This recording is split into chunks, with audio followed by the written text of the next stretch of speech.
As you can see that engineers have a lot of different avenues and ways they can develop. Joined the Indian Foreign Service in 1975. He has been all around the world on various assignments in Kathmandu, Vienna,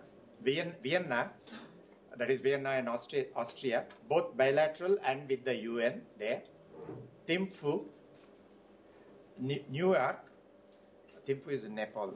Thimphu, Bhutan, New York, with the UN, where he also represented India on the UN Security Council, followed by Brunei Darussalam, Tanzania, Mexico, Belize, and Guatemala. So, as ambassador or high commissioner, he has been in these various places.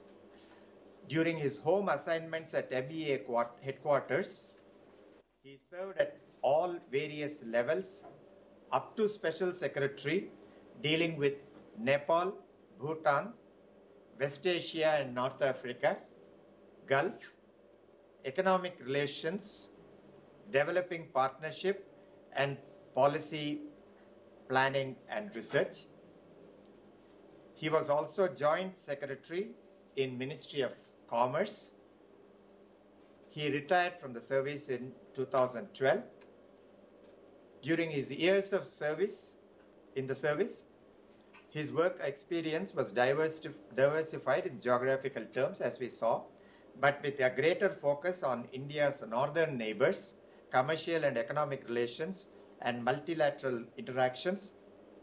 He consistently achieved outstanding results in terms of promotion of India's bilateral relations with the countries concerned, and in particular of India's exports and economic interests.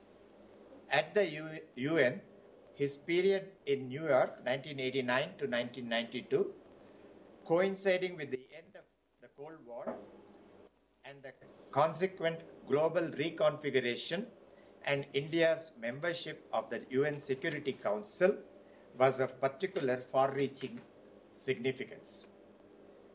Academically, he topped both Meerut University for BSc, possibly as the youngest graduate in the country, and later University of Roorkee, which is now IIT Roorkee, for his BE, where he did his Bachelor of Engineering.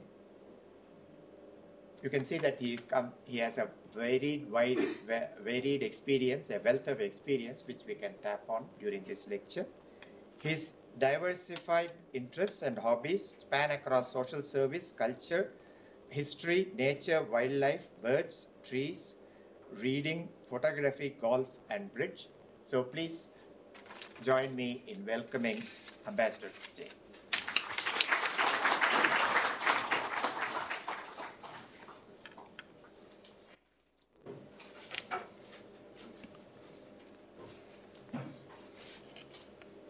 Well, foreign policy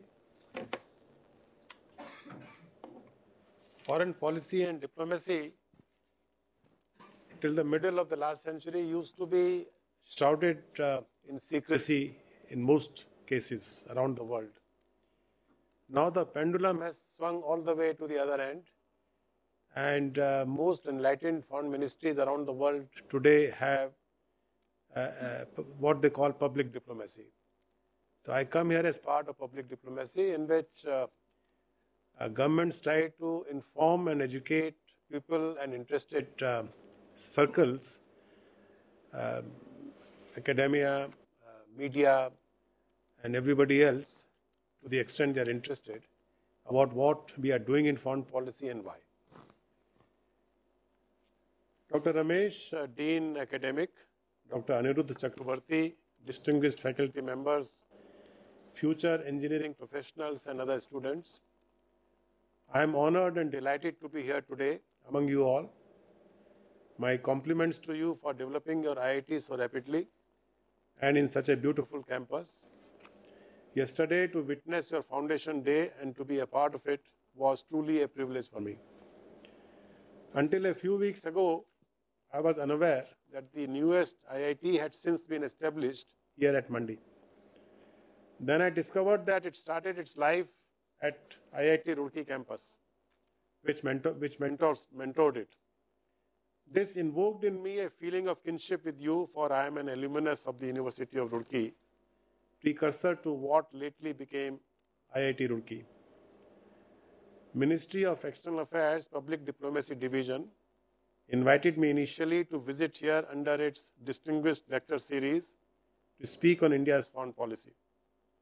This suggests to me that I may well have the distinction of being the first to visit here in that role. I thank the Ministry for the opportunity and thank you all for your warm hospitality and all kind courtesies. I will try to present before you the origins, evolution, contours and current broad orientations of India's foreign policy and how we envision India in the world in the coming years, all necessarily encapsulated and tailored to meet the time available. You are most welcome to later address questions on any subjects and issues of India's foreign policy, whether touched upon or not in my presentation. I would also be interested to hear your views and comments. The beginning of foreign relations in human affairs and the need for foreign policy to deal with them is as old as the organization of human life in groups. Yet foreign policy to the uninitiated might appear somewhat esoteric. In simple terms, it's a country's policy conceived, designed and formulated to safeguard and promote her national interests in her external milieu in the conduct of relations with other countries, bilaterally and multilaterally. It is a direct reflection of the country's traditional values and overall national policies, her aspirations and self-perception. Its salience stems from the fact that what happens outside the external environment has implications for the realization of our national goals and objectives. We therefore need to make the ever-changing external environment conducive to our goals. But it is largely not in our control and is subject to competition from other states. Cooperation is therefore an important factor, for it is not possible to secure one's absolute goals. That would be at the expense of all others and therefore not tenable or sustainable. This cooperation can be anywhere on a full spectrum, from evolving certain minimal understanding to working together and up to building alliances. It also follows that foreign policy too cannot be static, but must necessarily be dynamic, evolving pragmatically, though always within certain guiding parameters of paramount salience. The two principal foreign policy goals of national interest are security and prosperity. While all would agree with this much, what the precise contours of these goals are and how to go about it within the limited resources available is subject of a perennial national debate, often characterized by much dissension as well, but eventually founded on broad national consensus. In a democratic polity like ours, public policy making results from the political and other interactions of governmental and non-governmental individuals and groups. For foreign policy, three sources of input are of particular importance: the executive, including the bureaucracy, the legislature, and the independent public opinion, including the media. The Civil Nuclear Cooperation Agreement with the US was a ready, vivid example of very active and extensive involvement of all three. The essence of foreign policy is diplomatic negotiations and considerations rather than legislation. And therefore, foreign policy falls outside the area of direct linkage of responsibility with the electorate and is formulated in the first place by the bureaucracy, implying in our context the Prime Minister and the Council of Ministers, especially the Minister of External Affairs and the administrative apparatus, that is Ministry of External Affairs, along with its outreach offices comprising embassies, consulates and others. The current minister is Shri Salman Khurshid. assisted by two Ministers of State, Srimati Praneeth Kaur and Shri E. Ahmed. The Foreign Secretary, currently Srimati Sujata Singh, is the head of the Indian Foreign Service and as such first among the four secretaries in the ministry, who share at the helm all the substantive responsibilities for the diplomatic conduct of India's foreign policy. Foreign policy transcends all various areas of interaction: political, strategic, economic and commercial, scientific and technological, cultural, consular, international law, and in today's world, ever newer subjects such as human rights, larger social issues, women, youth, disabled, media and information, intellectual property, cyberspace, climate change, food, energy, health, transport, labor, migration, as well as disarmament and fight against menaces like terrorism and drugs. As the globe continues to shrink, impelled by unrelenting technological advances and information implosion, the canvas inevitably grows ever bigger and wider. In meeting the external challenges, diplomacy is the first line of defense and force by way of the military the last resort. As such, diplomacy and its concomitant tact are the major instruments for conducting foreign policy and promoting its goals peacefully. Canada's former Prime Minister Lester Pearson put it tongue-in-cheek, "Diplomacy is letting someone else have your way." Tact is also described as the art of making a point without making an enemy. Or, as a bit said, a diplomat is a man who always remembers a woman's birthday but never her age. More seriously, dictionaries define diplomacy as the ability to deal with others in touchy situations without offending them. Foreign policy is a serious business with little room for sentimentality. President John F. Kennedy said, "The purpose of foreign policy is not to provide an outlet for our own sentiments of hope or indignation. It is to shape real events in a real world." In the Indian context, historically, Hanuman was possibly the first envoy when he was sent to Ravan's Lanka, and Lord Krishna the first veritable diplomat for his extraordinary role in Mahabharata. Much later, in a more authentic historical time, Chanakya gave India and the world perhaps the first treatise on statecraft, foreign policy and diplomacy by way of his Arthashastra. The ancient Indian and Chinese writings are widely acknowledged as giving much thought for the management of relations between peoples and states. We do not have much accounts of foreign policy trends and practices in India in later years. Even the great Mughals were largely content ruling over Hindustan with only limited initiatives from their side to reach out beyond their regions. On the other hand, in medieval Europe, political philosophers like Machiavelli, Rousseau and later Kant, Hegel and Mill underlined the need for rules to regulate the interaction among emerging sovereign nation states. In those times, foreign relations were not supposed to be for public consumption. Foreign policy, as it is now understood, is a function of the Westphalian system of modern state. Westphalia is a place in Germany. Sovereignty and territorial integrity, modern state sovereignty and territorial integrity, originating from the Peace of Westphalia, signed in 1648 in Europe, in which legitimate states were assumed to correspond to nations, that is, groups of people united by language and culture, and these nation states became the primary institutional agents in an interstate system of relations. International relations became a public concern as well as an important field of study and research, only consequent upon the two devastating world wars.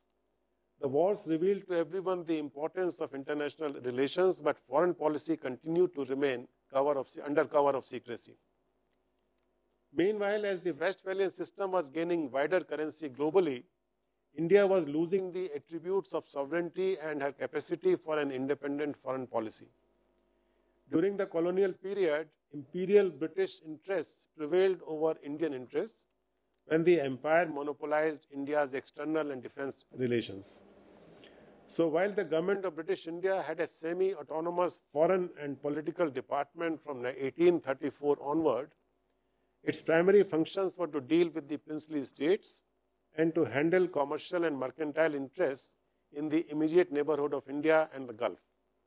It was, however, later a founder member of both the League of Nations and the United Nations. Unwittingly, the absence of an indigenous foreign policy tradition allowed the Indian freedom movement to evolve its external perspectives without external baggage. Jawaharlal Nehru, later India's first Prime Minister, and rightly acknowledged as the architect of India's foreign policy, whose essential parameters and guiding values have remained largely unaltered, already refused to choose between fascism and imperialism and started saying what India's foreign policy would be.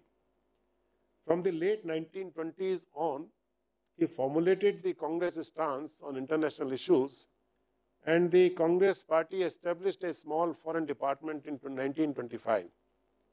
As interim Prime Minister, Nehru in 1946 articulated India's approach to the world when he expostulated, "Our general policy is to avoid entanglement in power politics and not to join any group of powers as against any other group. We must be friends to both blocs and yet not join either." This is when, in the prevailing Cold War between two heavily armed and hostile camps, each rival superpower started saying that if you were not with them, you were against them. It took courage and vision to retain the choice to judge each issue on its merits and on how it affected our own enlightened self-interest rather than that of an alliance. Having fought so hard for our freedom, we were not about to abdicate our independence of judgment to others. Incidentally, the term non-alignment was coined by V. Krishna Menon in his speech at the UN in 1953. Nehru later used it during his speech in 1954 in Colombo. The primary purpose of independent India's foreign policy was to help enable the domestic transformation of India from a poor and backward society into one which could offer her people their basic needs and an opportunity to achieve their potential. Nehru delineated the role that foreign policy could play in achieving this by striving to create an external environment which would accelerate capital flows from abroad, increase the use of science and technology, help modernization of India's infrastructure, ensure energy security, facilitate development and import of hydrocarbon resources, and import of natural resources in which India was deficient. Today, too, India's principal foreign policy objectives remain a peaceful environment and strategic space and autonomy so as to concentrate on our tasks of integration and nation building.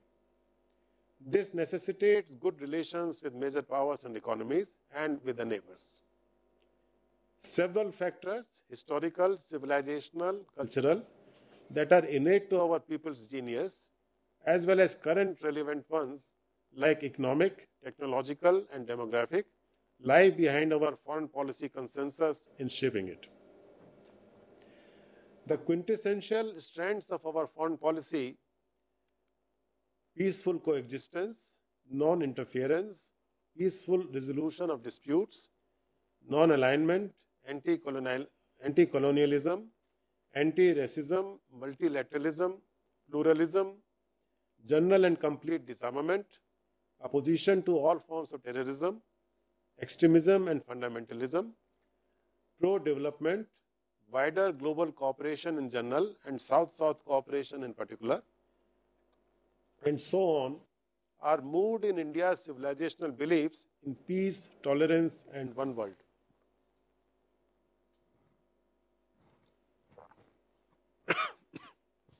These have admirably stood the test of time. India, as an open, inclusive, and responsible member of the global community, believes that durable peace is only possible in a world in which all are equal stakeholders in prosperity, progress, and happiness. We also propounded Panchashila, the 5 principles of peaceful coexistence for international relations. Yet it was the end of the bipolar world in 1989, heralding dramatic changes in the international landscape that opened up new significant opportunities for us, just as for others. Nothing endures but change. Change is the process by which the future invades our lives. The last 20 odd years have witnessed a historic and fundamental change in the nature of the world situation. Globalization, growing interdependence, and the emergence of transnational challenges have been shaping the international relations like never before, with the repercussions and consequences accentuated by the unprecedented connectivity. Most changes are evolutionary and essentially positive, but some of the positive forces of globalization, like evolution of technology and mobility of capital, have also paradoxically catalyzed and aggravated some of our major global threats, like terrorism, extremism, and drug crimes, environmental degradation, and proliferation of weapons of mass destruction, including from non-state actors. Among other persisting dangers and pitfalls are poverty, trafficking, and cyber crimes. The challenges have grown more complex and multidimensional. Being global in nature, they defy isolated efforts and require global solutions. Recent years bear witness that these cannot be handled effectively or properly by a single country, however mighty or resourceful or influential it might be. Besides the global economic crisis of the recent years, the situations in Iraq, Afghanistan, Pakistan, and Syria, the Iran and North Korea nuclear challenges, the natural calamities as in Japan, the phenomenon of terrorism epitomized by organizations like Al-Qaeda, Taliban, and Lashkar-e-Taiba, the radicalization of societies in the name of religion, and the long-drawn turmoils in the Middle East all demonstrate this fact most emphatically. Security in today's world is now indivisible, warranting a win-win approach rather than seeking a zero-sum game. The process has fomented global power redistribution, giving rise to major new players and considerable diminution of the risks of direct conflicts among major powers. Equally, the pursuit of development and prosperity require collective international effort. Today and in the foreseeable future, the issues that will be crucial, for example, to India's transformation are global, requiring global solutions. These issues of the future, such as concerning food, water, energy, raw materials, climate change, global trade, and international migration, and demands for fair globalization equitably benefiting all, are interlinked cross-boundary issues. India is actively, urgently, and constructively engaged in addressing these in close consultation and cooperation with the international community. Thus, the true realization of our foreign policy potential had to wait for the end of the Cold War. In 1989, when in the wake of our economic problems, we also launched our reform policies, opening up our economy to the world.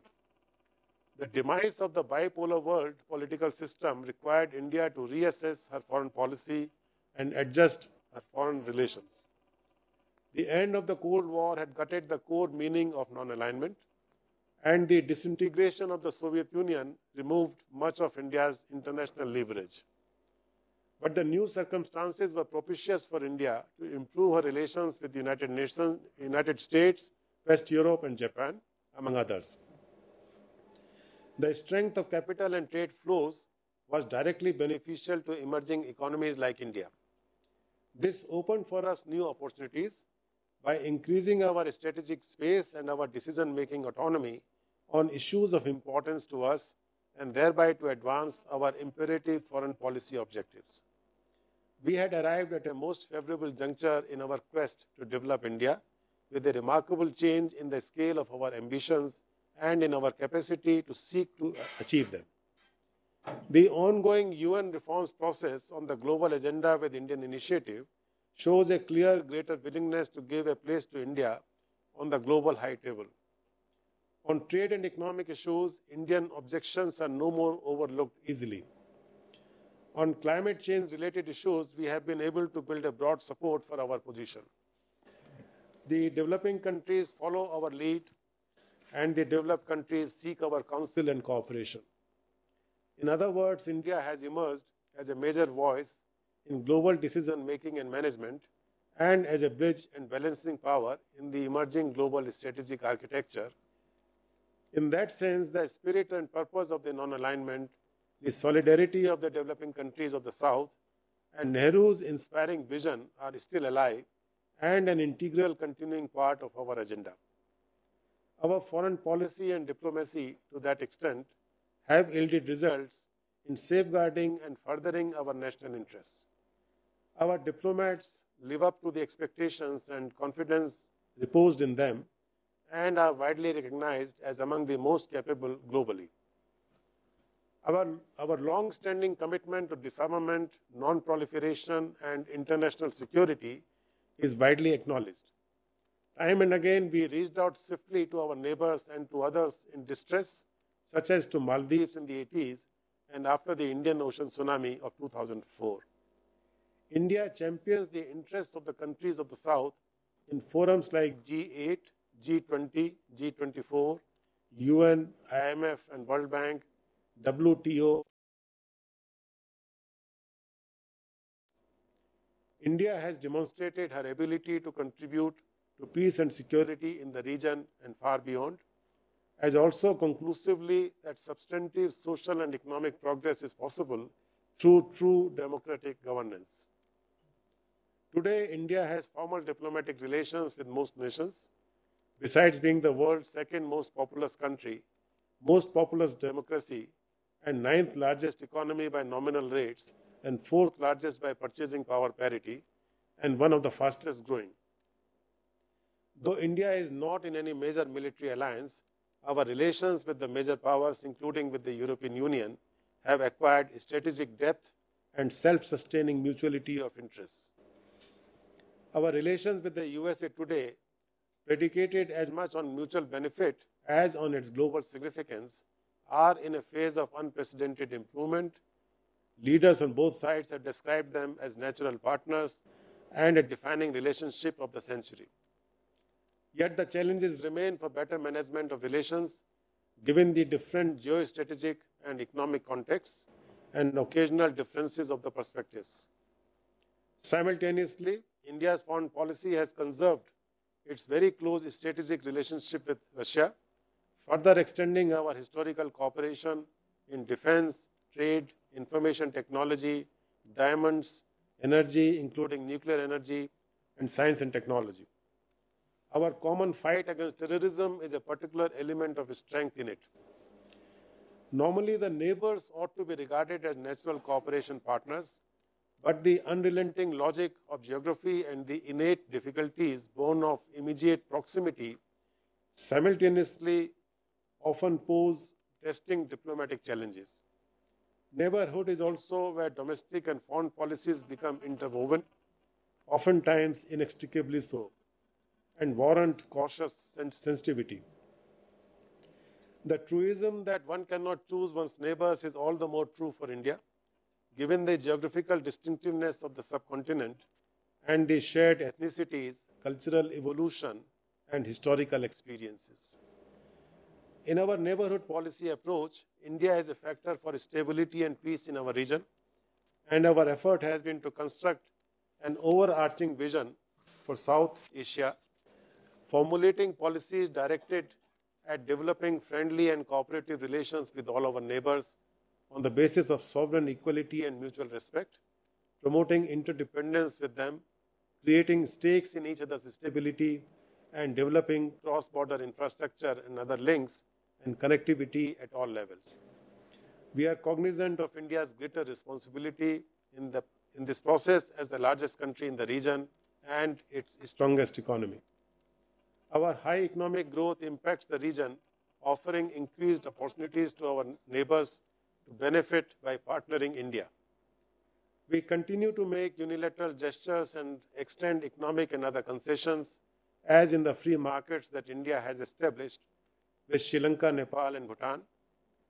Similar arrangements are also feasible with our other neighbors, as well as for Indian investments in building and upgrading cross-border infrastructure with each one of them. At the same time, we do expect that our neighbors would demonstrate sensitivity to our vital concerns relating to use of their territories for cross-border terrorism and hostile activity against India, for example, by insurgent and secessionist groups. As countries engage in economic cooperation, we must create a positive and constructive environment by avoiding hostile propaganda and intemperate statements.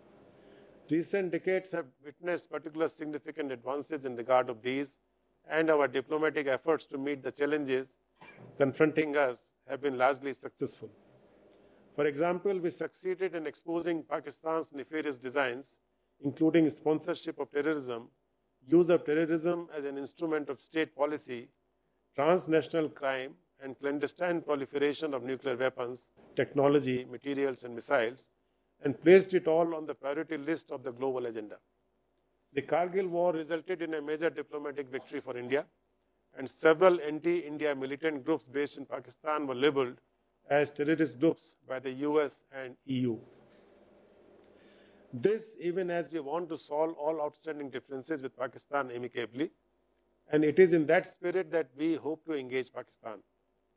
Given the complexities of the relationship, we have advocated a step-by-step graduated approach, even as we conveyed to Pakistan that credible and effective action by them on our terrorism-related concerns, including the investigations and trial in the 26/11 Mumbai terror attack, would be of the greatest salience. Lately, suggestions have emanated from across the border that there is a change in their thinking, but so long as important elements in Pakistan's establishment and the army regard India as their adversary, the relations between us can scarcely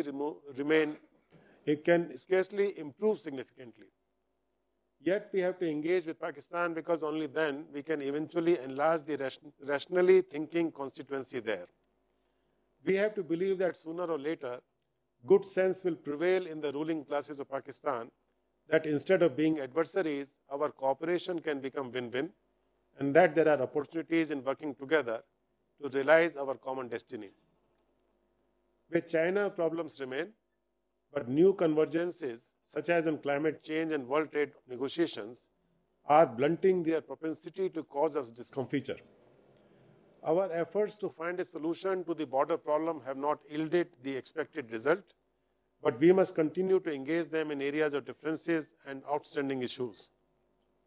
Continued rapid growth of the Indian economy is the best riposte to the rise of China. Our effort in recent years has been to develop a multifaceted relationship with China, even as there will always be both competition and cooperation between us. There are discussions in many quarters about China's rise and its enhanced assertiveness, particularly in the Asia-Pacific region. Against the backdrop of the continued high growth of China's economy and capabilities in general, and military strength in particular, Chinese medium and long-term intentions remain a matter of speculation. Given the ascendancy of China, our relations with other countries in South and East Asia, like Japan, South Korea, Vietnam, and Australia, and greater cooperation and understanding with them assume enhanced importance. I was going to say something in brief about our relations in particular with Bhutan, Nepal, Sri Lanka, Bangladesh, Afghanistan, Myanmar, and Maldives. I will skip it for now. A copy of my speech will be available through Dr. Anirudh Chakrabarti. Those who are interested can look up there or can ask me questions at the end of this. The South Asian Association for Regional Cooperation, SAARC, for us represents India's commitment to the region's progress and socio-economic development, which can best be furthered through cooperation in which India plays a pivotal role. In addition, we see the SAARC process of cooperation as contributing to our goal of building a peaceful and prosperous periphery. At the 14th SAARC summit that we hosted in 2007, India made every effort to strengthen SAARC, moving it from a declaratory to an implementation phase. Our Look East policy has created new opportunities and partnerships in the Asia Pacific. We have also strengthened our political and economic ties with important countries across the globe, such as South Korea, South Africa, Saudi Arabia, Mexico, and Brazil, as well as with ASEAN, the African Union, the Arab League, and the Organization of American States.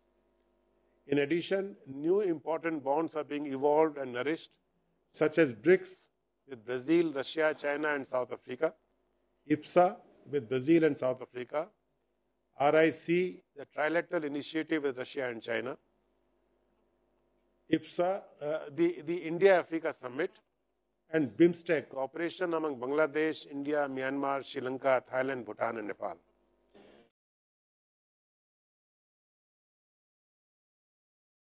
With Africa and Latin America in particular.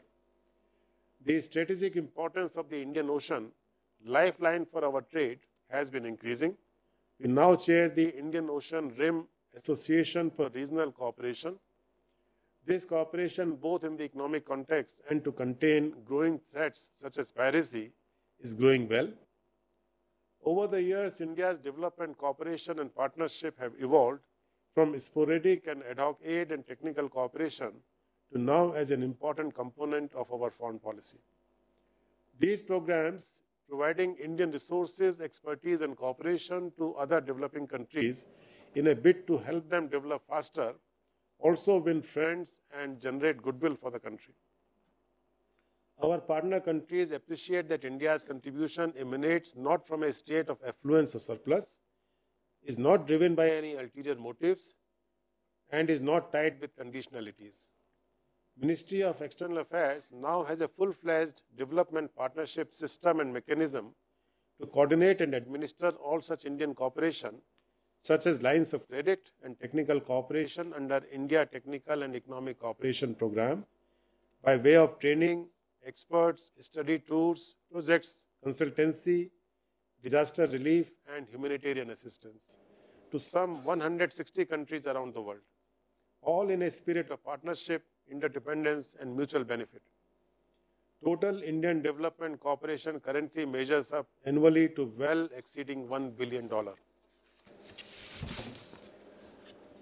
A most notable Indian foreign policy success was the landmark agreement, first with the US and subsequently with several other major countries, enabling us to access nuclear power technology, materials, and research in waiver from the International Atomic Energy Agency, IAEA, thus effectively ending the sanctions regime we were operating under and opening doors for also receiving sensitive and dual-use technologies and materials for peaceful applications. This is particularly instructive for when in 1974 we tested a peaceful nuclear explosive device. The world, led by the nuclear weapon states, reacted by forming a nuclear cartel called the Nuclear Supplies Group, NSG, and by cutting off nuclear cooperation with India unless we agreed to forego our nuclear program and put all our nuclear facilities under international safeguard to guarantee that commitment. As the nuclear weapon states were not willing to do it themselves, and we could not afford to brook consequent strategic insecurity, we refused to comply, suffering the consequences for our growth and development. In contrast, in the wake of our 1988 Pokhran II nuclear tests, the world opinion, after its initial knee-jerk reaction, eventually within a short period of 10 years, came about to the NSG and IAEA deciding in September 2008 to permit international civil nuclear cooperation with India, thus ending India's nuclear isolation. Yet, India's commitment to general and complete disarmament has remained as firm as ever. We have only refused to be subjected to arbitrary discrimination, starting with the 1968 Nuclear Non-Proliferation Treaty and continuing with the 1996 Comprehensive Test Ban Treaty. Arms limitation and disarmament through proper multilateral negotiation has been central to India's worldview, as also freely permitting peaceful uses of nuclear technologies. India continues to stress for a cooperative thrust to reduce the salience of nuclear weapons. India is the only country to commit to no first use. Partly thanks to our initiatives and efforts, terrorism and proliferation of weapons of mass destruction have been high on the global agenda. International terrorism remains a major threat to peace and stability. The results in the form of terrorism, clandestine nuclear proliferation, extremism and radicalism are felt not just by India but by the world. The nexus between terrorism and weapons of mass destruction can be frightening. Some of these countries not only have links with terrorism but also avowed policies to change the status quo through force or resort to nuclear blackmail. These issues are of particular concern to India because the beehive, the epicenter of all these activities, is right in our neighborhood. In the global war against terrorism, there can be no room for double standards of distinction between terrorism that cannot be tolerated and terrorism requiring resolution of its root causes. Some progress has been made in strengthening global cooperation in the field of counter-terrorism.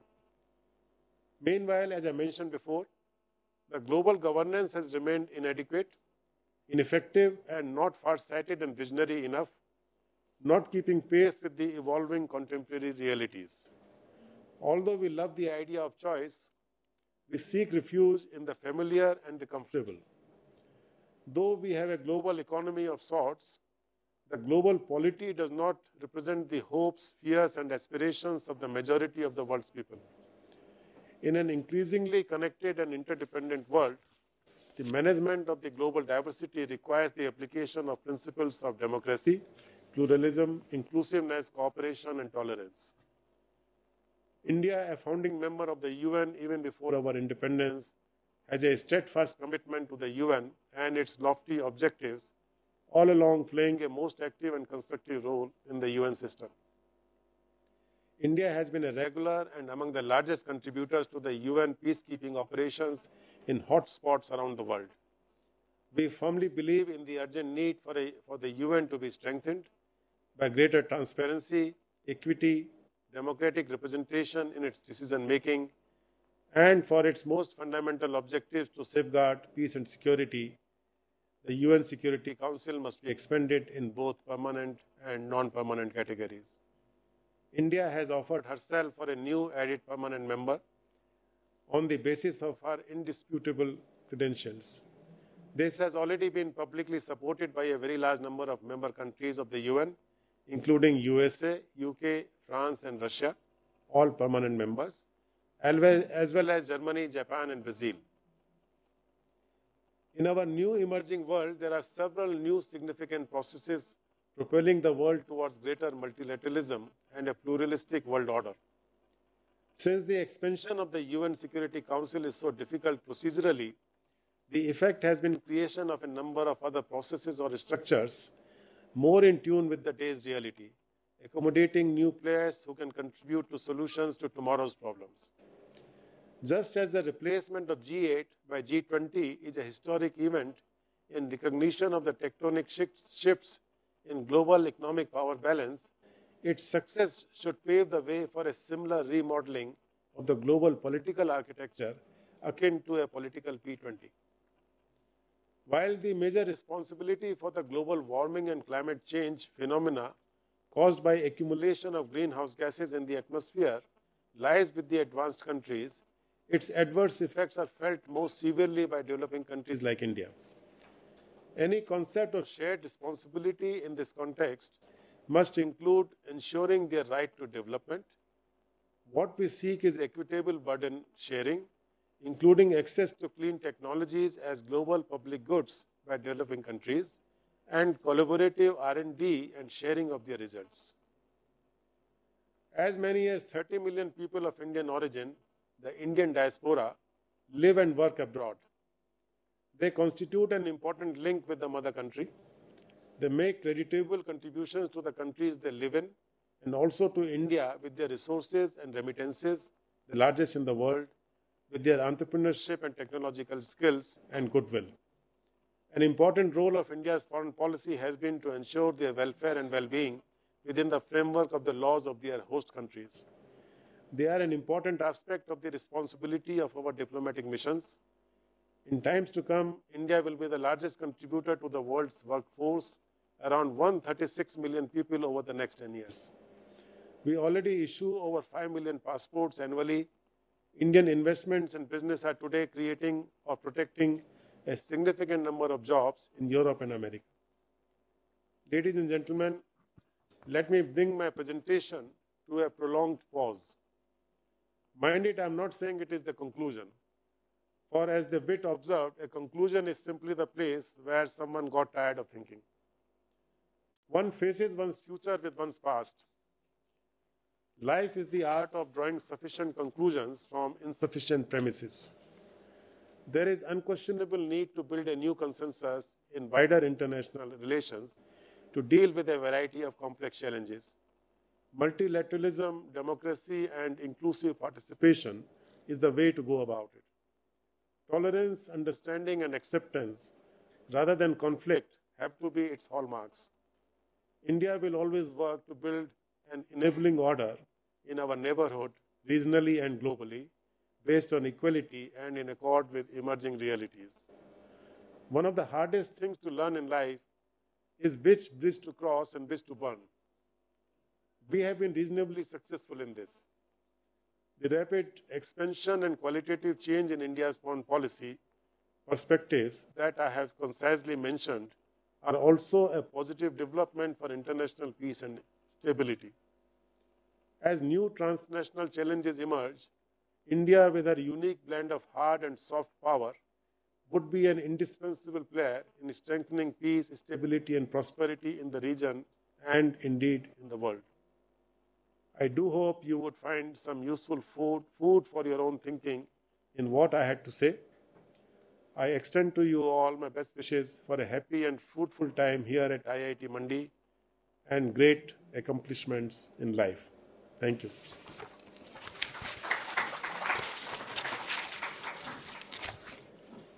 Questions, comments, or Why don't you come here and then try to moderate that from here? so this talk is now open for discussion. Sir, my name is Padmanabhan and I am a faculty member in the School of Computing. So you gave a very general overview of the foreign policy. But my question is specifically to a particular incident. I am referring to the case of the two Italian Marines who were. No, this one.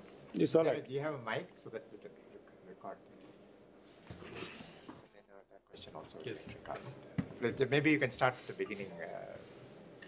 Okay, so my question is about the two Italian Marines who were arrested in Kerala, and they have for shooting two fishermen. And so, as you know, the case is still prolonging. So, shouldn't the Ministry of External Affairs have played a more proactive role and somehow bring it to an end rather than having a very long drawn policy? Shouldn't they have fixed it as soon as possible? What is your opinion about it? I could not disagree. I could not agree more with you. You may rest assured that we are trying our best to expedite the process as much as possible. Unfortunately, it's not a very simple, straightforward matter. The incident happened in waters. Now, it's not easy to determine the exact distance, whether it was in India's territorial waters. Italians dispute that it was beyond that in the international waters. Under the international law of the sea, 12 nautical miles is territorial waters, is part of India's sovereign territory. Beyond that, up to 200 kilometers is India's exclusive economic zone, but it is part of international waters. So that is one. Secondly, the circumstances of the shooting are also disputed by the two sides. Thirdly, under what laws this should be treated is not easy to settle. For the Italians, it's a matter of lives of two of their nationals. For us also, it's a matter of Indian lives that have been lost, and about safeguarding India's laws and sovereignty and authority. So the issues are very complex and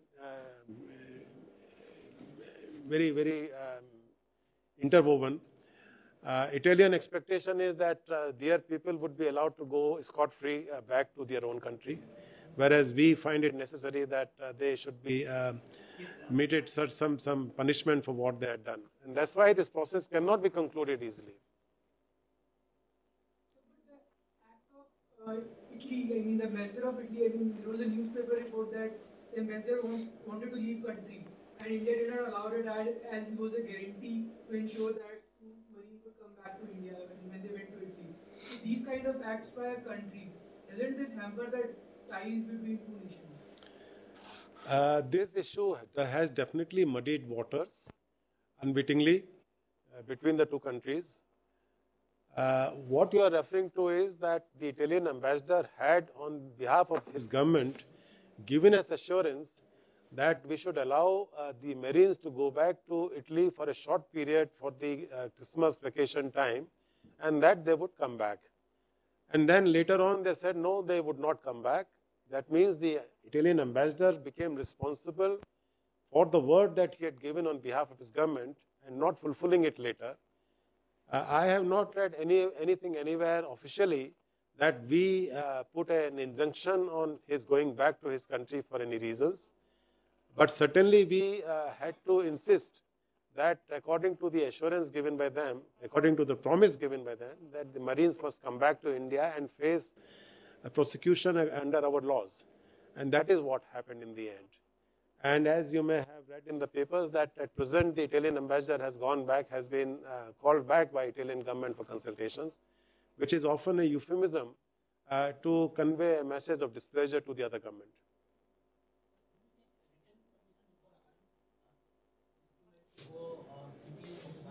It may be written or verbal. I do not think that really makes a difference, because even a written word cannot be treated as if it's not a treaty. You know, there are various degrees of agreement. It was not in the form of a treaty. It was not justifiable under international law. It's more a matter of decency and bilateral friendship between the two countries.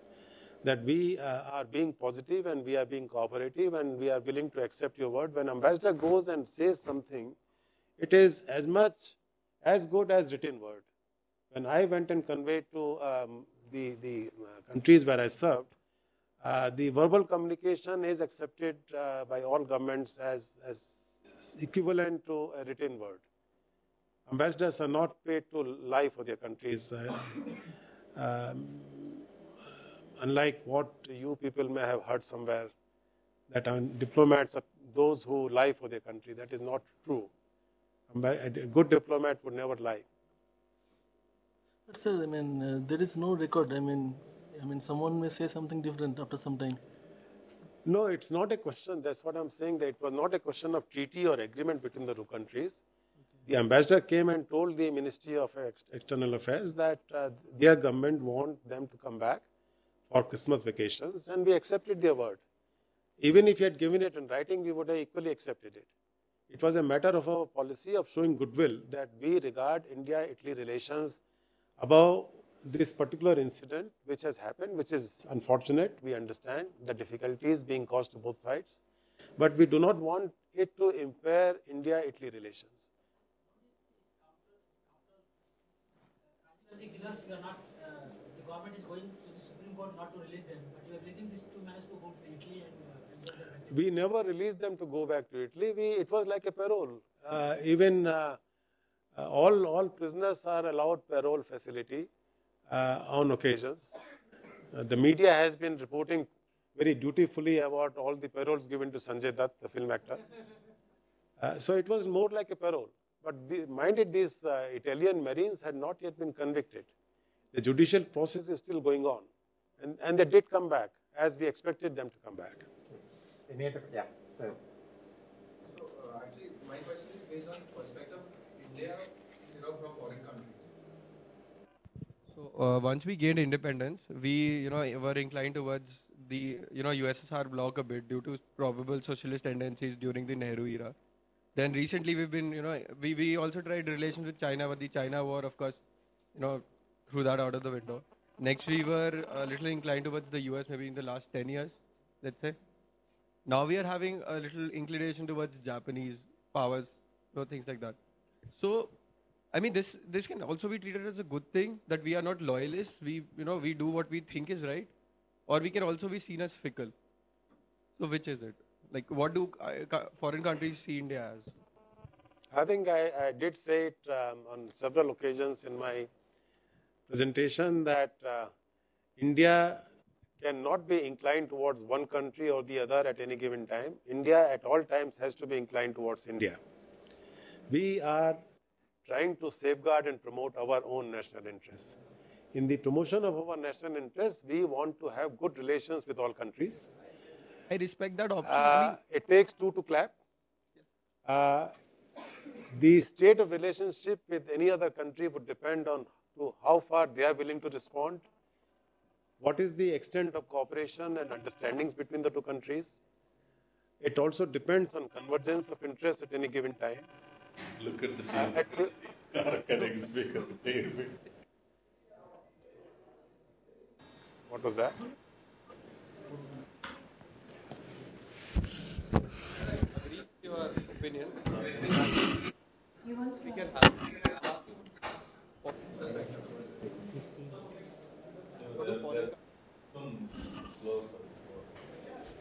What is that? It's 4 o'clock? 4 o'clock. It's Oh, IIT. Lawyer. Okay. Is there a question? Any question from the Okay. Mandi side? Because we're 4 Yes. o'clock. Unfortunately, we need to think. So we'll take questions from the Mandi side and then we'll shift to another classroom so that we can continue the discussion, where we can have tea and continue the discussion. But is there any question from the Mandi side? Yeah, can you hear me? Yes, we can very much hear you, Shai. Yeah, sir. In your presentation, you were talking about Nehru being the founding father of the Indian foreign affairs, and then you mentioned the non-aligned movement, which Nehru was an important part of. But keeping the current scenario in mind, where do you think the non-aligned movement stands in India's foreign policy right now? Non-alignment was a policy of not taking sides with the two hostile sides in the Cold War. The Cold War ended in 1989, and to that extent, non-alignment lost its relevance. And that I refer to that the non-alignment was gutted. I also spoke of the new vision of non-alignment, in which essentially India retains its strategic space and autonomy to decide its foreign policy in its own national interests. We are looking to make friends with all countries around the world. Again, we are not joining any military alliances with any countries.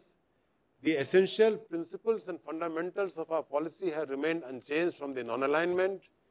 But it is a fact that the two hostile sides are not there anymore. And to that extent, the concept of non-alignment has become irrelevant. But it has not gone completely out of the window.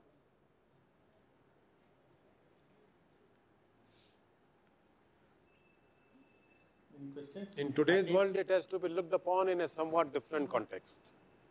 Okay, thank you, sir. Okay, unfortunately, we started a bit late and we are running out of time. Maybe we can just take one last question. Yes, from a student.